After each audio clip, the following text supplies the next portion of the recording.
Delegazzjoni tal-Partit Laburista mmexxija mill-President Felix Xiberraz żaret il-kumpanija Junoja. Il-kap eżekuttiv tal-kumpanija Stefan Farrugia spjega li attwalment jimpjegaw madwar 30 ħaddiem li jispeċjalizzaw fid-data engineering, l-intelligenza artifiċjali u l-governanza tad-data.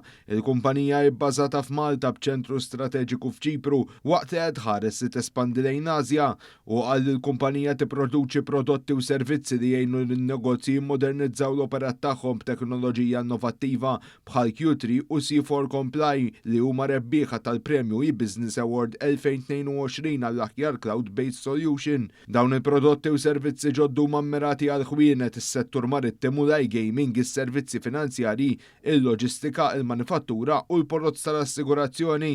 Il-President tal-Partit Laburista Felix Xiberraz qal li pajjiżna teħares lejn kif għandu jimxi mal-bidliet li qed iseħħu fosthom b'investiment fis-sistema edukattiva b'ħiliet konformi mal-iżviluppi teknoloġiċi li jwasslu għad-diġitalizzazzjoni.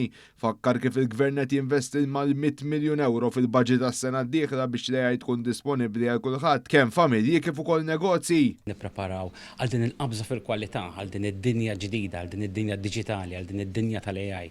U l-investiment qawwi li qed jagħmel il-pajjiż, il-100 miljun li tħabbar fil-budget, il-strateġija li tħabbret il-bieraħ għal konsultazzjoni u mbagħad kollox jaqgħad fil-viżjoni Malta 2050. Hemmhekk qed naraw il-qalba reali ta' dan il-pajjiż għal pajjiż aktar reżiljenti, aktar kapaċi għall-isfidi ta' quddiem u għal tip ta' ekonomija li rridu nibnu f'pajjiżna, ekonomija li mibnija fuq il-kwalità iktar mill-kwantità.